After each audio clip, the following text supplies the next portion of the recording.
ध्यान दीजिएगा, शुरू होता है आपका संवैधानिक हिसाब से शासन या व्यवस्था। इससे पहले हम लोग जो भी पढ़े हैं वो कुछ तो संविधान का अंग है, लेकिन वो केवल भावनात्मक रूप में है, शासन की व्यवस्था के रूप में नहीं है। ठीक है ना? तो अब शुरू होगा भाग, अनुच्छेद, इसका खेल। इससे पहले हम लोग कोई भाग, कोई अनुच्छेद, इस तरह का कोई खेल नहीं देखे। अब यहां सावधानी क्या बरतना है? सबसे पहला क्लास में नहीं, सब लोग आशीर्वाद लोगों को ही ऑफिस में, क्लास में, यहाँ खुद सरस्वती माँ विद्यमान है ना, और उनके सामने हम लोग बच्चे हैं। ध्यान दीजिएगा, यहां से शुरू होता है भाग, अनुच्छेद, अनुसूचियां लगभग हम लोग पढ़ लेंगे। फिर उसकी जरूरत पड़ेगी तो हम लोग उसका प्रयोग करेंगे, लेकिन समझने के लिए वो आप समझ चुके हैं। जो लोग नहीं समझे हैं वो लोग मिलिए। क्लास जिस दिन खत्म किए उस दिन हमको पता है सभी लोग के चेहरे पे मुस्कान था, यानी लोगों को याद हो चुका था। इसके बावजूद भी कोई दिक्कत होगा, मिलिए। तो ध्यान दीजिएगा, जैसा कि आप जानते हैं कि 22 को भाग, 395 अनुच्छेद है ना, उसको बढ़ा के 25 और फिर 444, आप लाख प्रयास कर लीजिए 444 अनुच्छेद को क्रमानुसार याद रखने का, नहीं याद रहेगा। पहली बात, अगर याद भी रहेगा तो उसका कोई विशेष महत्व नहीं है, आपका समय की बर्बादी होगी। ठीक है? तो सबसे पहले सावधानी यही बरतता है, क्योंकि जो लोग संविधान के बारे में जानता है वो सोचता है कि हम सारा अनुच्छेदवार रट जाए तो सवाल कहां जाए, सीधा दिमाग में आता है। तो बुड़बकई आप लोग कर दिए। संविधान हम लोग के सब्जेक्ट का नाम है क्या? हम लोग के सब्जेक्ट का नाम क्या है? शासन व्यवस्था। संविधान उसका स्रोत न है, तो अनुच्छेद डायरेक्टली आपको अगर 10 गो सवाल पूछा ना, तो कहीं एक आध गो पूछे तो पूछे ना, तो वो नहीं पूछेगा, व्यवहारिक रूप ज्यादा पूछेगा, पहला चीज। ठीक है? तो इसीलिए अनुच्छेद को क्रमानुसार रखने का प्रयास बिल्कुल नहीं करना है। ठीक है? दूसरी बात, जहां जो अनुच्छेद जरूरी पड़ेगा उसका हम लोग प्रयोग करेंगे। ये नहीं है कि पहले हम अनुच्छेद 1 पढ़ाएंगे, फिर 2, 3, 4, 5 ऐसे करके 444 पढ़ाएंगे, नहीं। जहां जिसकी जरूरत पड़ेगी हम लोग कहानी सुनेंगे, और कहानी में जो जो अनुच्छेद आता जाएगा, कोई क्या बोलते हैं, कोई ज्यादा अनुच्छेद हो, जैसे कि 300 मान लीजिए कोई 52 हो गया, वो पहले आ गया तो उसका पहले चर्चा कर लेंगे। अब पता चला कि 75 बाद में आया तो 75 बाद में चर्चा करेंगे। कहानी के हिसाब से अनुच्छेद का चर्चा करेंगे। इससे क्या होगा, आप कहानी नहीं भूलिएगा तो अनुच्छेद भी नहीं भूलिएगा। अगर अनुच्छेद के अनुसार कहानी पढ़ा जाए तो सब गड़बड़ हो जाएगा, सब गड़बड़ हो जाएगा, है ना? तो कहानी के हिसाब से, व्यवस्था के हिसाब से अनुच्छेद का अध्ययन करना है, और जितना व्यवस्था में अनुच्छेद आ गया उतना ही पढ़ना है। 444 के चक्कर में नहीं रहे। हमारा सलाह है, हम जो बता रहे हैं आपको, ये समझिए मंत्र है, यही रणनीति होता है। बाकी बर्बाद होने के बहुत सारे उपाय, पढ़ के भी बर्बाद हो जाता है, याद रखिएगा। नहीं पढ़ने वाला तो बर्बाद है ही है, लेकिन नहीं, ढेर होशियार लोग भी बर्बाद यही के चलते बा। देखिएगा आपके लॉज में तथाकथित भैया लोग को बहुत नॉलेज है, बहुत पढ़े, नौकरी नहीं हो रहा है, तो क्या कारण है आपको समझ में आ रहा होगा, है ना? तो वो ऐसा स्ट्रेटजी नहीं अपनाइएगा। अगर हम जो बता रहे हैं उसके हिसाब से काम कीजिएगा, पॉलिटिक खेल हो जाएगा और एक भी सवाल नहीं छूटेगा। और ऐसे भी हम बदनाम हैं कि सर का पॉलिटिक्स सबसे बढ़िया है।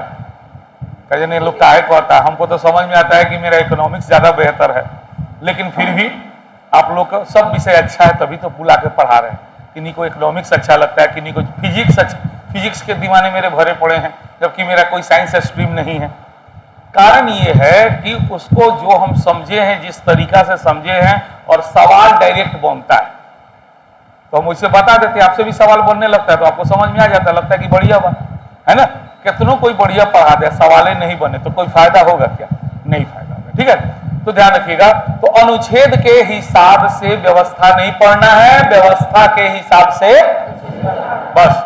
और जितना अनुच्छेद आ जाए उतना ही पढ़ना है, जो छूट गया से छूट गया, 7 जन्म में ना आई, आज ही हमने बता दिया लोगों, सर आप बोले थे नहीं आएगा, देखिए आगे ना आई। ठीक है। दूसरा बात, संविधान में जो संशोधन हुआ है वो व्यवस्था के हिसाब से संशोधन पढ़ना है, ई ना कि प्रथम संविधान संशोधन लिखिए, दूसरा संविधान देखिएगा, गूगल में सर्च मारिए संविधान संशोधन, लेके 1 से लेके 117 ले आपको डाटा दे देगा, बैठ के डाटा मार लीजिए ना, तो कोई फायदा नहीं है। अगर जरूरत होगा पहले 73वां संविधान 72वां 74वां का पढ़ने का, तो पहले 73वें पढ़ेंगे, पहले पहला नहीं पढ़ेंगे।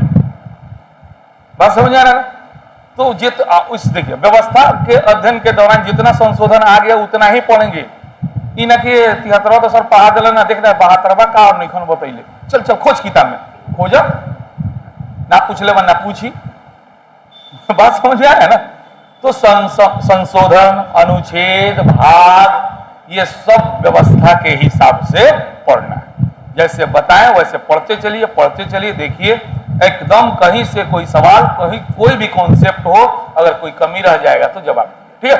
अब लेकिन अपवादिक रूप में देखिए, जहां जरूरत होगा वैसा बोलेंगे। अपवादिक रूप में हम लोग को अनुच्छेद 1 से लेकर के 51 तक, अनुच्छेद 1 से लेकर के कहां तक कंठस्थ करना है। समझ में आ गया? 51 के बाद व्यवस्था के हिसाब से पढ़ना है, और यह भी व्यवस्था के हिसाब से पढ़ना है, लेकिन ऐसा व्यवस्था है कि 1 से 51 ले आइए जाता है, आना ही आना, मजबूरी हुआ आ जाता है। तो और अभी हमने जो बोला, अभी हम अपना ही बोले हुए बातों का अपवाद बता रहे हैं। ये अनुच्छेद 1 से 51 तक हर अनुच्छेद मस्ट वीवीआई। ठीक है। तो इसीलिए 1 से 51 तक में कोई कंप्रोमाइज नहीं, मैंने खड़ा होकर अनुच्छेद 1 अनुच्छेद 2 एकदम धड़ से बोल दीजिए, इसमें कंप्रोमाइज मत कीजिएगा, फंस जाइएगा। ठीक है। तो अनुच्छेद 1 से 51 तक पढ़ना व्यवस्था के हिसाब से ही है, लेकिन व्यवस्था के हिसाब से ऐसे पढ़ना है कि सारा अनुच्छेद भी आ जाए, सारा अनुच्छेद आ जाए। हम कहानियां सुनाएंगे, अनुच्छेद साइडे में रखेंगे, फिर कह रहे हैं, लेकिन जब कहानी सुनाएंगे ना तो ऑटोमेटिक 1 2 3 4 सब आ जाता है, सब आ जाता है। तो इसीलिए 1 से 51 तक सब याद रखिएगा, 51 के बाद से लेकर के 395 तक व्यवस्था के हिसाब से आते जाएगा, उसको याद रखते जाएंगे, पढ़ते जाएंगे, नहीं आएगा छोड़ते जाएंगे, संशोधन आते जाएगा, पढ़ते जाएंगे, नहीं आएगा छोड़ते जाएंगे, है ना। और ऐसे करते करते आपका पॉलिटी खत्म हो जाएगा। आप यूपीएससी लेवल का सवाल बनाइए, हम तो सीधे कल खुलेआम आपके सामने हम खुद ना रखें, ये ISPCS का क्वेश्चन बैंक इसे बनाइए, एक भी सवाल छूटे तो बताइए। ठीक है ना। तो लेकर के एक आध को छूट जाता है, सब देखिए बढ़ा दिए एगो नहीं बना, इना कहला ससुरा 99 गो बन गया, कौन कोचिंग वाला पढ़ा के तरह के 99 को बनवा दी। हम लोग के सर क्या कहते थे, 60 में 60 सवाल खुद बनाओ, हम लोग इसको 70 करेंगे बस। 60 सवाल के लिए अगर कोचिंग जाते हैं 0 से 60 के लिए दिल्ली में, तो नहीं पढ़ाता है, याद रखिएगा, बेसिक नहीं पढ़ाएगा वो। अब वो थोड़े बताएगा भारत की राजधानी दिल्ली हो, बात मैंने समझे ना, वो ये सब नहीं बताएगा, वो सीधे अकॉर्डिंग टू सिलेबस सवाल उठाएगा, बताना शुरू करेगा। तो वहां कमजोर बैकग्राउंड के लड़का जिनका बेसिक अच्छा नहीं है, नहीं सीख पाता है। सीधे खुलेआम, हम लोग के गुरुजी बहुत ईमानदार आदमी थे, सीधे बोल दिए कि 100 में 60 अगर आप बना सकते हैं और 70 पे सिलेक्शन हो रहा है, तो 70 पे सिलेक्शन हो रहा है, 60 तक आप पहुंच रहे हैं, 10 क्वेश्चन में पहुंच रहे हैं, तो मेरे यहाँ आइए, सफलता मिल जाएगा। अगर आप 0 है तो जाइए पहले घरे बैठ के पढ़ाई कीजिए, 6ठा से लेकर 12 वाले बढ़िया से, क्योंकि 6ठा से 12 वाले हम थोड़े पढ़ाने का आपको गारंटी लिए हैं, हम तो आपको यूपीएससी की तैयारी करा रहे हैं। तो वहां पे पढ़ने के बाद 60 प्लस 70 हो जाता है। लेकिन हम आपको बता दें 0 से लेके 99 ले पढ़ाते हैं, 70 बात खत्म कीजिए। 0 से लेके एक आध गो कहीं गलती से मिस्टेक हो गया तो वो अलग मैटर है, जैसा कि कल आपको बनाए होंगे, देखे होंगे। ठीक है।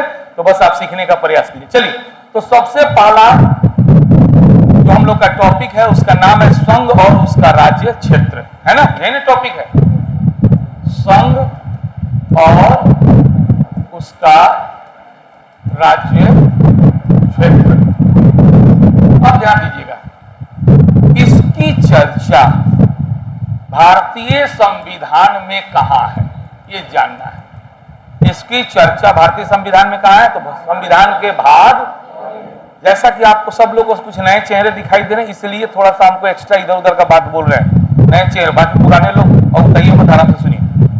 अब जानते हैं कि हर भाग में कुछ अनुच्छेद है, और अनुच्छेद एकदम लाइन से है, 1 2 3 4 5 6 7 8 9 10 ऐसे करके है।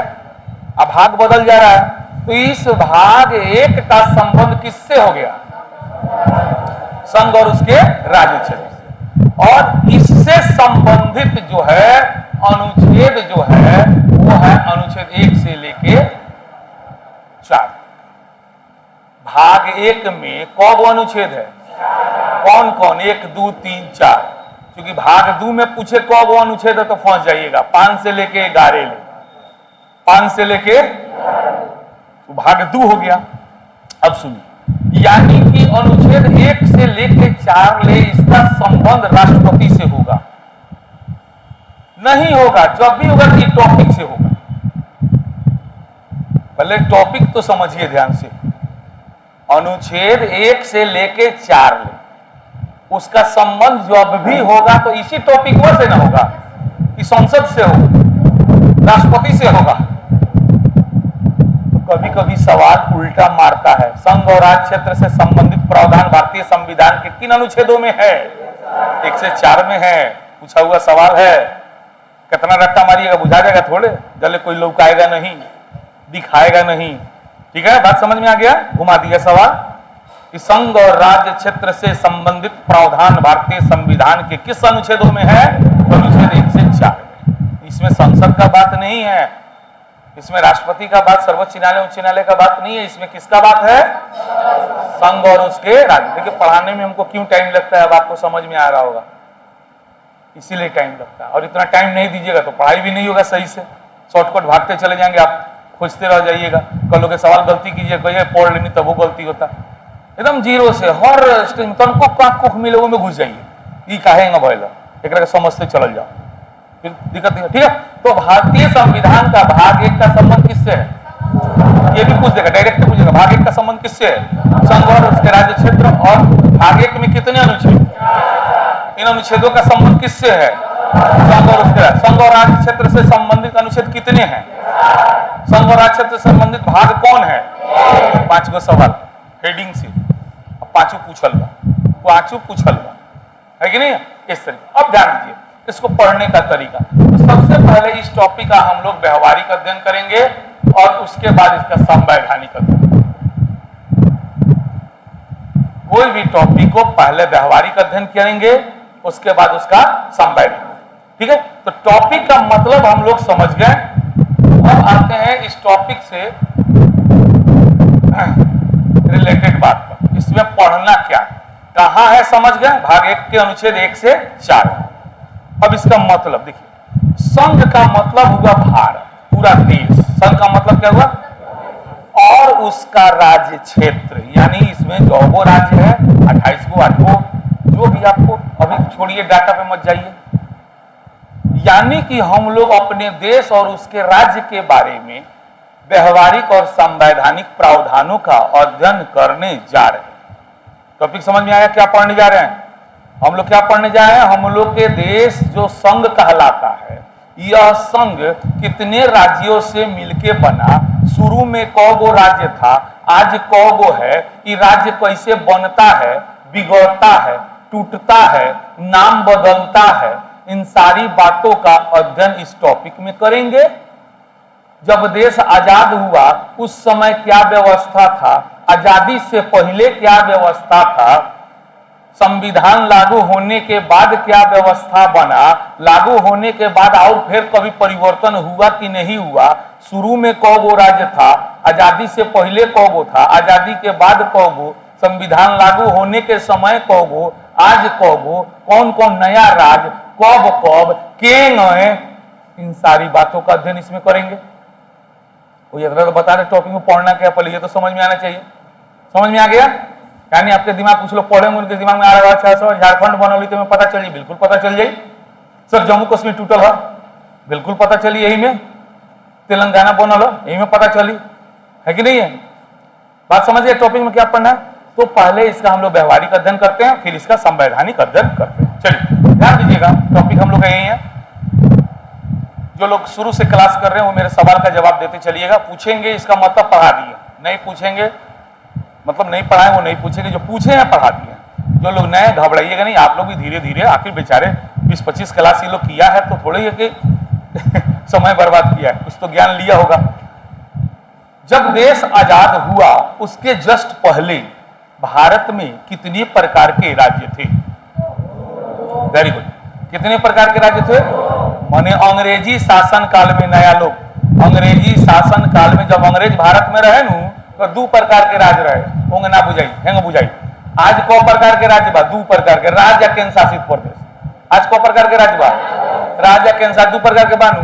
वही है जो अंग्रेज भारत में रहे लागल, ओ समय भारत में को प्रकार के राज्य बनल? 2 प्रकार के राज्य। अंग्रेजी शासन काल में कितने प्रकार का राज्य बना? 2 प्रकार का राज्य बना। कौन कौन? ब्रिटिश प्रांत और वेरी गुड वेरी गुड और देशी रियासत। इनका पहला क्लास तो घबराइएगा नहीं, ये लोग पढ़े हैं इसलिए बता रहे हैं। आप नहीं पढ़े हैं, नहीं बता रहे, पढ़ लीजिएगा, अभी बताइएगा। अब थोड़ा सा आप पुराने लोग तो जानते हैं देशी रियासत ब्रिटिश प्रांत से क्या मतलब है। ध्यान दीजिएगा, ब्रिटिश प्रांत का मतलब भारत का वैसा क्षेत्र जहां पर डायरेक्ट इनडायरेक्ट शासन कौन कर रहा है? अंग्रेज। भारत का वैसा क्षेत्र जहां पर शासन डायरेक्टली इनडायरेक्टली चाहे जेंग हो को नाम के मालिक काम के मालिक कौन रहे? अंग्रेज रहे। वैसा क्षेत्र को क्या कहा गया? ब्रिटिश प्रांत कहा गया। लेकिन भारत का वैसा क्षेत्र जिसके नाम का मालिक राजा रहे, भारतीय नाम के मालिक राजा रहे जो भारतीय होके, लेकिन काम के मालिक अंग्रेज रहे, तो वैसा क्षेत्र के क्या कहल गए? नया लोग समझ में आ गया ना तत्काल थोड़ा सा, है ना। तो अंग्रेजी शासन काल में भारत में कितने प्रकार के राज्य थे? 2 प्रकार के राज्य थे। कौन कौन? और देशी रियासत। जब अंग्रेजवा यहाँ से गए तो एगो कानून बना के गए, कानून बना के देश के आजाद कैल, कानून बना के देश तोड़लक। एक एगो कानून से सब काम भल बा। कानून के नाम के बताई? बोलिए बोलिए ना, वे पढ़ लिए हैं। भारतीय स्वतंत्रता अधिनियम, ठीक है, भारतीय स्वतंत्रता अधिनियम 1900। इसी कानून के द्वारा देश को आजादी मिली, पाकिस्तान अलग हुआ, देशी रियासतों को कुछ सुविधा दिया गया। लेकिन हम फिर कह रहे हैं, सुनिए, मान लेनी हमारे घर के मालिक इनकरा के आइलन, अधिकार कर लेन, बन गइलन मालिक ई, कुछ दिन हमारे घर पर शासन कैलन, अंत में जे भी भल व्यवस्था भली कहतन अब हम तो के घर तोर जमीन छोड़ के हम जाता नहीं से, अब तू ये जमीन के मालिक रही है। लेकिन सुनो, और तोहर जो नौकरवा बानू ओकरा के तू अपना लंगे रखियो, ओकरा के खियाइयो पियाइयो, बोलो मंजूर बा? हम कहनी मंजूर बा। यहाँ से उ चल दिलन। अभी तो मालिक ना रहलन, अभी जे भी हमरा पर कंडीशन आरोपित कैले हुई हम मालिक हो गई, मन करे तो माने, ना मन करे तो ना माने, काहे कि संप्रभु अब हम हो गई। हम ठीक बा, जब गुलाम रही तब नु समझौता कोई नहीं, हम जब गुलाम रही तब नु कोई नहीं। अब जब हम आजाद हो गई नहीं तो कहत के ऊपर के तू मनियो हई करी हो करी, बक ना माने, बक जो ओकरो बेला के मन करी, अब हम मालिक हो गए। तो यही हम लोग के देश का हालत हुआ। ये अंग्रेज जब जाने लगा तो बहुत तो लामा लामा बात फेंक के गया। तू कौन होता रे फेंके वाला? देश हम और हमरा जेंगा मन करी होंगे, हम जौना के मन करी जेंगा व्यवहार करे होंगे नु करम। तो जब वो अच्छा, दूसरा चीज जो पढ़े पुराने लोग, कैबिनेटो मिशन में, है ना, उसमें भी यह अधिकार देशी रियासत को दे दिया था, है ना। उस समय तो पाकिस्तान का बात नहीं था, है ना, पाकिस्तान का बात नहीं था कैबिनेट मिशन के समय में।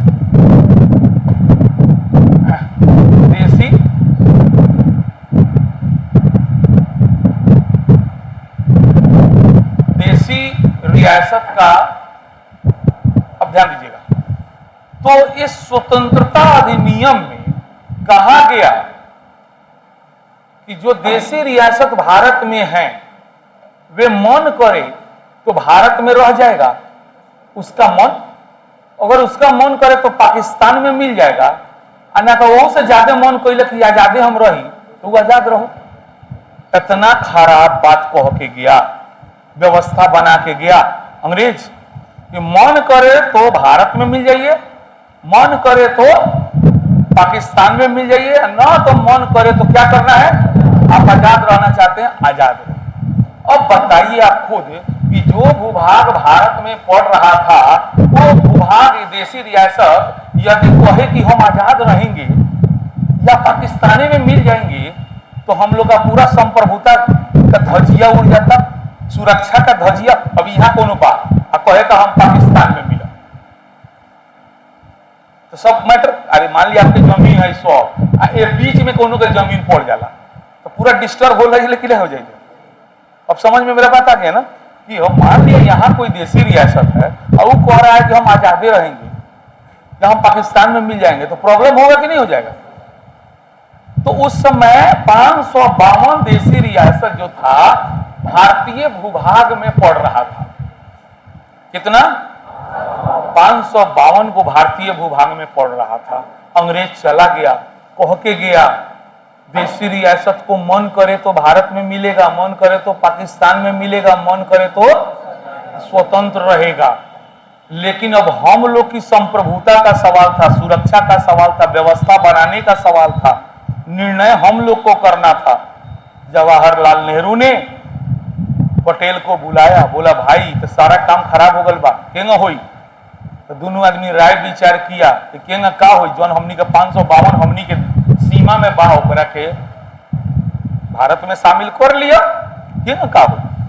तो ना मनियन सन तो ना मनियन सन तो प्यार से समझावल जाई, सौदा करल जाई, बतियाल जाई, ना तो अंत में लतियावल जाई। लेकिन शामिल तो 552 के करही के ना तो फिर मैटर खराब हो गया। समझ रहे? ये सब घटना हो रहा है 1947 के बाद। तो एकदम छूट दे दिया गया पटेल को, वल्लभ भाई पटेल को, कि जैसे हो साम दाम दंड भेद जो नीति अपनाना है अपना लीजिए, लेकिन इस 552 को भारत में शामिल करना होगा। समझ गए? अब क्या हुआ, पटेल को जिम्मेदारी मिल गया। वो एक एक करके प्यार से बतिया के, पैसा दे के, खरीद के, धमका के, डरा के 549 को शामिल कर। समझे? 549 को भारत में शामिल, लेकिन 3 गो जो था वो थुथुर ना महा थुथुर था। वो डेढ़लो धमकैलो से वो ना माने, है ना। गड़िया उतना दूर लगाए कि हमारे आंखों से तो ऐसा ही ना लौकेला, अब तो और नहीं खेलो। तो 552 में से 549 गो, जानते हैं कैसे? बहुत ऐसा ना था 549 को प्रेम से मान गया होगा।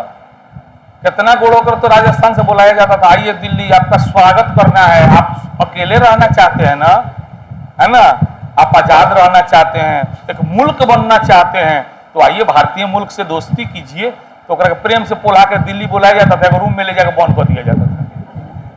और बाद पटेल कहते थे, ए राजा जी राउर बाप हमार दोस्त रोलन, तो राउर हमार का भइनी बेटा, तो जे कहीं से मान आना तो रोसरी से ही में बांध के मारम। आपको मजाक लग रहा है, सत्य कथा है, ठीक है। डीडी न्यूज चैनल पे ये एपिसोड चला था, देखिएगा, है ना। तो इस तरीका से 549 गो को भारत में शामिल कर लिया गया। ये जो 3 गो महापुत्र था वो था जम्मू कश्मीर, जूनागढ़ और हैदराबाद। ये 3 गो साम दाम दंड से भी भारत में शामिल नहीं होना चाहा। तो देखा गया कि जम्मू कश्मीर जो है वो भारत के माने एक साइड में है कि अगर यलगहू रह जाता है तो हम लोग को इससे कोई फर्क नहीं पड़ेगा, क्योंकि भारत की एक नीति रही है पंचशील की, शुरू से बुद्ध का देश है, हम लोग अहिंसावादी हैं।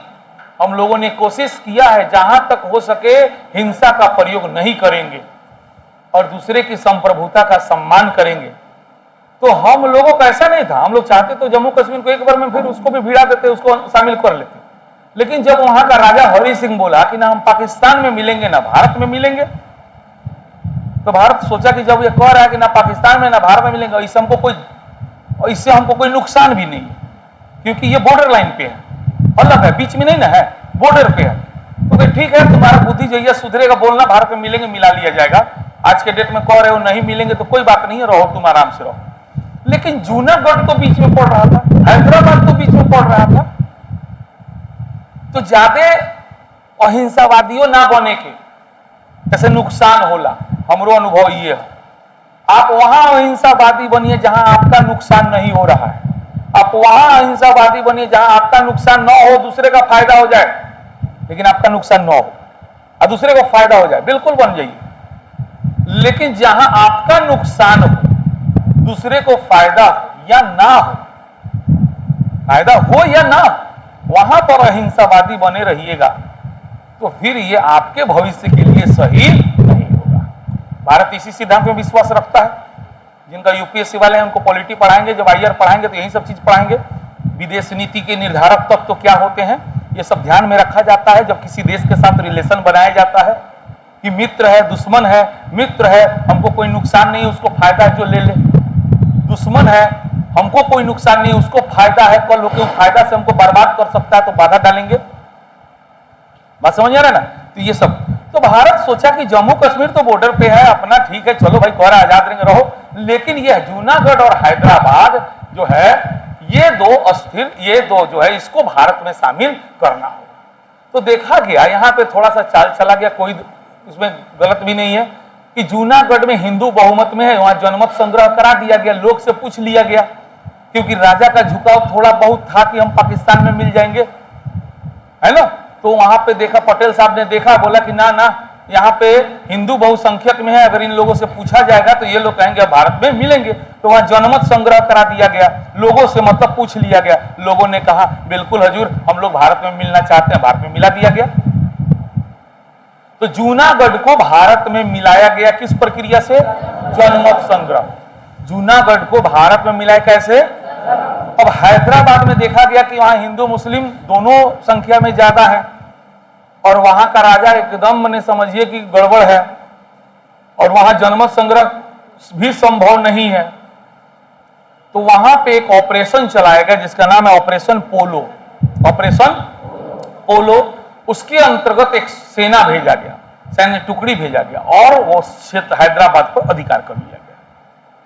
यानी हैदराबाद को भारत में शामिल किया गया सैन्य कार्रवाई करके। कई जगह पुलिस कार्रवाई लिखा होगा, कोई बात नहीं, सैन्य कार्रवाई पुलिस कार्रवाई दोनों बात सही है, लेकिन ऑप्शन में जवाब देना हो तो पहला चॉइस होगा सैन्य, कोई मतभेद नहीं। परीक्षा पास करने का सोचिए, फौजी प्रवृत्ति का मत बनिए, नहीं तो बर्बाद हो जाइएगा। सैन्य और पुलिस दोनों जवाब सही है, हम फिर कह रहे हैं अपने मुंह से। अब सफाई नहीं देंगे, कारण सफाई देने में 2 घंटा लग जाएगा, फिर आपका समय बर्बाद होगा, अंत भी निष्कर्ष निकलेगा सही बात है सर दोनों सही है। लेकिन अब दोनों ऑप्शन में दे दो तो जवाब एक के पक्ष में जाना है ना, तो एक के पक्ष में जाना है तो सेना के पक्ष में जाइएगा, ठीक है। सेना के पक्ष में क्यों जाइए, संक्षेप में सुन लीजिए, क्योंकि उस समय वो भारत का हिस्सा नहीं था, तो पुलिस को क्या अधिकार है दूसरे के देश में घुसने का, सेना का काम है ना, इसलिए। बात समझ में आ गया ना थोड़ी देर के लिए। हाँ, तो ध्यान दीजिएगा, तो हैदराबाद को सैन्य कार्रवाई करके भारत में मिला लिया गया। क्लियर हो गया। और सैन्य कार्रवाई जो किया गया उसके लिए जो ऑपरेशन चलाया गया, उस ऑपरेशन का नाम क्या है, ऑपरेशन पोलो। अब मैटर बचा जम्मू कश्मीर का। इधर संविधान सभा संविधान बना रहा है, पहले अचानक एक दिन फोन आ रहा है जम्मू कश्मीर के राजा हरि सिंह का पंडित जवाहरलाल नेहरू के पास, कहा हेलो तो हेलो, तो के तो हरि सिंह का बात है हो हरि बाबू, तो हजूर बचा लीजिए। तो क्या हुआ, तो पाकिस्तान घुस गया है हमारे देश में। हरि सिंह ने जवाहरलाल नेहरू को कहा कि पाकिस्तान जो है हमारे जम्मू कश्मीर में घुस गया है, हमको बचा लीजिए। तो नेहरू ने कहा कि भाई इस मैटर पे हम बात हो तो नहीं करते हैं, ये मैटर सॉल्टेंगे के पटेल, है ना। पटेल जान गए कि जम्मू कश्मीर में घुसल बा पाकिस्तानी, जानबूझ के 1-2 दिन इठिया दिए, फोन बजता रहा, सुने नहीं कि आओ तनी पीटो सन ओकरा के हरिया के। तब ओकरा समझ में आई, बड़ा कहत अकेले रहे, अकेले रहे, रहो अकेले। फिर यह चक्कर में 2-3 दिन खराब हो गया। तो फिर फोन आया, तो अंत में फोन उठाए पटेल साहब, सब तो कथा जानिए रहे थे। तो हरि सिंह बोले प्रभु हमरा के बचा लिया हो। तो पटेल ने एक एक बातें कहा, हम आपके हैं कौन, हम आपके हैं कौन, पहले ये तो बताइए, हम काहे लगे दूसरा के झगड़ा में पड़े, हमार तू रिश्तेदार हो, हमार देश के हिस्सा हो, तू तो अकेले रहो, अलग देश बार तू को देश लड़ा था, तो हमरा का जरूरत बीच में घुसला के। तो ना नु हमहू मने अपने में शामिल हो, कम था हो पहले है नु, तो ना कुछ शर्त रही।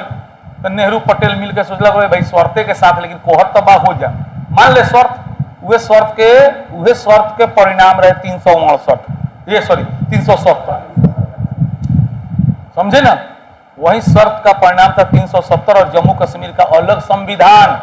तो ओवरऑल उस समय का सिचुएशन देख रहे हैं कि नहीं, किसी को गाली मत दीजिए, समय को समझिए।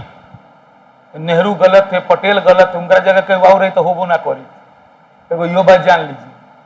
बैठ के आज के डेट में बैठ के दादा परदादा के हंसता नहीं है, बुढ़वा हमरा ला का कोई तोरा के जिया देला कम बा आज आप बैठ के हंस रहे हैं परदादा को, ये सही है। उस समय का सिचुएशन क्या था, क्या कैसे कैसे लोग जिया, है ना। तो ओवरऑल ध्यान दीजिएगा, तो अंत में जम्मू कश्मीर के महाराजा हरि सिंह तैयार हो गए, लेकिन कुछ शर्तों के साथ तैयार हुए थे, है ना। और उसके बाद उन्होंने कह दिया कि हम भारत में शामिल होंगे, यानी कि जम्मू कश्मीर का भारत में विलय बिल्कुल विधिवत तरीके से हुआ कि नहीं हुआ। इसलिए जम्मू कश्मीर भारत का हिस्सा है, था, रहेगा, इसमें कोई दो राय नहीं। अब सुनिए बात हुआ क्या, बात हुआ कि जैसे पाकिस्तान आजाद हुआ ना, तो वो अपना सेना भेज दिया जम्मू कश्मीर में, कबायली के भेष में, जनजाति के भेष में, कि पहचान में न आवो, है ना। अब भेज के सोचा था कि जम्मू कश्मीर को हम अपना में मिला ले, तो इसीलिए जम्मू कश्मीर में उपद्रव हो गया। तो ध्यान दीजिएगा, यहाँ पे थोड़ा सा नक्शा में समझने का कोशिश कीजिएगा कि ये मान लो जम्मू कश्मीर का एरिया था, तो यहां तक सेना घुस गया था पाकिस्तान का। आई लोग नेहरू पटेल हरि सिंह बतियाए मैंने तले यहां तक वो सब घुस गया था, समझे। उसके बाद भारतीय सेना गई और जा करके एकदम तबातोड़ फायरिंग और लड़ाई शुरू हुआ। चले यही बीच थोड़ा गलती नेहरू से क्या हुआ कि वो उस मैटर को लेके चले गए संयुक्त राष्ट्र संघ में। कहां लेके चले गए, संघ में चले गए। वो सोचे बेचारे क्या कि हरि सिंह जो बोलिए दिया कि जम्मू कश्मीर भारत का हिस्सा है, तो हो गया। पाकिस्तान के बीच में कूद रहा है, तो लड़ाई को लेकर क्या जरूरी है, हम लोग जाएंगे यूएनओ में, वहीं से डिसीजन दे देगा। नहीं, राजा जब कह दिया कि हम भारत में मिलेंगे, तो फिर पाकिस्तान तो औकात का है। लेकिन सेना बोला, भारतीय सेना बोला था प्रभु मत जा, अभी यकनी का खदेड़ देवे दो, फिर चल जाइए उन्हें कहा खदेड़ का देवे दे, बाद लाहौरों को अपने में शामिल घुसा लेवे दो। लेकिन यहां थोड़ा सा नेहरू और पटेल दोनों साथ थे, दोनों का डिसीजन गलत हो गया। यूएनओ में मैटर चला गया, और यूएनओ में उस समय बड़े बड़े देशों का एक तरह से अधिकार था, बोलबाला था। वो लोग चाहते नहीं थे कि भारत और पाकिस्तान दोनों मित्र बने, क्योंकि दोनों मित्र हो जाएगा तो फिर उन लोग का वर्चस्व थोड़े रहता। आज अमेरिका का, ब्रिटेन का, है ना, आपको फ्रांस का, रूस का, चीन का, ये सब का दबदबा है। इसलिए दबदबा है क्योंकि भारत जो है एक लौटा पाकिस्तान के साथ आतंकवाद के मुद्दे पर संघर्ष में रहता है, बहुत ज्यादा पैसा खर्चा होता है। उन लोग का उद्देश्य सफल हो गया। वो तो चाह रहे थे कि थोड़ा देश में शांति ना रहो, शांति रही तो तू तो विश्व के दूसरा बड़ा जनसंख्या वाला देश बाड़ी, थोड़ा सा जनसंख्या पर ध्यान देवे, पढ़ा लिखा देवे, तो ऐसे ही तोप के गोला हो जाएंगे लड़का सब, फिर तो देश अमेरिका से आगे निकल जाएगा। तो ये सब चाल चल दिया, और डिसीजन क्या दिया, जो जहां है वहीं हैंड्स अप हो जाए। यानी पाकिस्तानी सेना यहां था, बेचारा यहीं पे रुक गया, अब भारतीय सेना यहां पर ताकत रह गया, बंदूक ले जई बेतन ना जम मैंने बोला था तू वो खड़ा रहा, हम हुए न रहे। तो ये को नया बॉर्डर लाइन बन गया, है ना, एक यहाँ पे नया बॉर्डर लाइन बन गया। इसी को LOC कहा जाता है ना। आज के डेट में LOC समझ में आ रहा है ना, जम्मू कश्मीर के अंदर में है, ये नहीं है। ये कौन रेखा है, रेड क्लिफ रेखा है। ये कौन रेखा है, रेड क्लिफ। ओरिजिनल बॉर्डर है लेकिन चूंकि पाकिस्तानी सेना घुस गया, मैटर सब समझ गए और यहां तक पहुंच गया था और हम लोग यहां से उसको खदेड़े नहीं, क्योंकि मैटर यूएनओ में चला गया और यूएनओ के बात को मानना भी था। तो नेहरू जी सोचे कि ठीक है, यूएनओ बोल रहा है कि आप लोग जहां हैं वहीं स्थिर रहिए, फैसला हो जाएगा। आज ले नहीं हुआ, आज तक नहीं हुआ है, ठीक है ना। तो ये एक नया बॉर्डर बन गया है जिसका नाम है लाइन ऑफ कंट्रोल, नियंत्रण रेखा। इसी को बोलते हैं हिंदी में, क्या बोलते हैं? नियंत्रण रेखा। तो ओवरऑल तो जम्मू कश्मीर भी जो था, 2-3 गो देशी रियासत थे जो बेहुदई किए थे, उनको भी भारत में क्या किया गया? शामिल कर लिया गया। इस तरह इस कार्य को संपादित करने में सबसे ज्यादा योगदान किनका रहा? सरदार पटेल का। किनका रहा? इसीलिए सरदार पटेल को भारत का लौह पुरुष कहा जाता है, भारत का बिस्मार्क कहा जाता है। क्लियर हो गया? पहले चलिए इतना भर लीजिए, उसके बाद फिर आगे बढ़ते हैं। समझ में कहानी आ रहा है ना? अच्छा लग रहा है ना? बस समझने का कोशिश कीजिए, वो बढ़िया समझ जाइए, है ना। सिलेबस किताब खत्म हो जाए, समझे में ना आए तो क्या फायदा होगा। चलिए नोट्स निकालिए अपना अपना, पेज नंबर 45। Page number 45। स्वतंत्रता प्राप्ति के समय भारत में 2 श्रेणियों की राजनीतिक इकाइयां थी। नंबर 1 क्या लिखेगा? ब्रिटिश प्रांत। भरिए।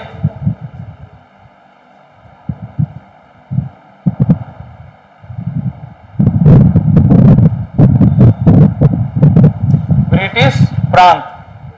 और नंबर 2 में क्या भरिएगा? देशी रियासत।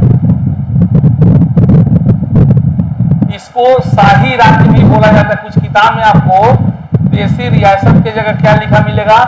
शाही राज्य। शाही राज्य भी आपको लिखा हुआ मिलेगा। शाही राज्य बोले या देशी रियासत बोले, बिल्कुल एक ही बात हुआ, ठीक है। भारतीय स्वतंत्रता अधिनियम 1947 के तहत 2 प्रभुसत्ता संपन्न राष्ट्र भारत और पाकिस्तान का निर्माण किया गया तथा देशी रियासतों को कितने विकल्प दिए गए? 3 चॉइस दिया गया। कौन कौन? भर लीजिए। नंबर 1 भारत में शामिल हो। भारत में, ध्यान से भरिए, गप मत मारिए। भारत में शामिल हो। भारत में शामिल हो या लिख लीजिएगा इसी में। भारत में शामिल हो या पाकिस्तान में शामिल हो। पाकिस्तान में शामिल हो या नंबर 3 क्या? स्वतंत्र रहें। स्वतंत्र है ना। भारतीय स्वतंत्रता अधिनियम 1947 के अंतर्गत देशी रियासतों को 3 विकल्प, 3 चॉइस दिए गए। कौन कौन? भारत में शामिल हो जाइए या पाकिस्तान में शामिल होइए या फिर आप आजाद रहना चाहते हैं तो आजाद। चलिए, उस समय विद्यमान भारतीय भूमि में कितने देशी रियासत थे? 552। भरिए। 552 देशी रियासतों में से कोगो 549 549 549 रियासतों ने भारत में स्वेच्छा से अपना विलय कर लिया। शेष 3 रियासतों, भरिए, जूनागढ़, हैदराबाद, जम्मू कश्मीर। शेष 3 रियासतों कौन कौन? जूनागढ़, हैदराबाद और जम्मू कश्मीर।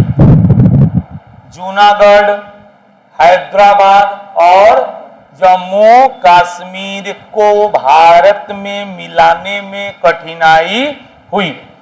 जूनागढ़ रियासत को जनमत संग्रह, कौन आधार पर? जैसे जनमत, याद रखें हम लोगों। जूनागढ़ को कैसे? जनमत संग्रह, ठीक है ना। तो जूनागढ़ को जनमत संग्रह, भरिए, जनमत संग्रह के आधार पर तब भारत में मिलाया गया जब उसका शासक कहां भाग गया? पाकिस्तान भाग गया। हैदराबाद की रियासत को सैन्य कार्रवाई, क्या भरिएगा? सैन्य कार्रवाई, सैन्य कार्रवाई है ना, ब्रैकेट में लिखा हुआ है ऑपरेशन पोलो लिखा हुआ है, आपको लिखने की जरूरत नहीं है ना। सैन्य कार्रवाई करके भारत में मिलाया गया और जम्मू कश्मीर रियासत के शासक ने पाकिस्तानी कबायलियों के आक्रमण के कारण विलय पत्र पर हस्ताक्षर करके अपनी रियासत को भारत में मिला दिया। भारतीय एकीकरण में सबसे ज्यादा योगदान सरदार पटेल, शॉर्ट में लिख लीजिए सरदार पटेल। सरदार पटेल के योगदान के कारण ही उन्हें क्या कहा जाता है, लौह पुरुष या भारत का। चलिए आज के लिए इतना ही, और तीना ज्यादा ना।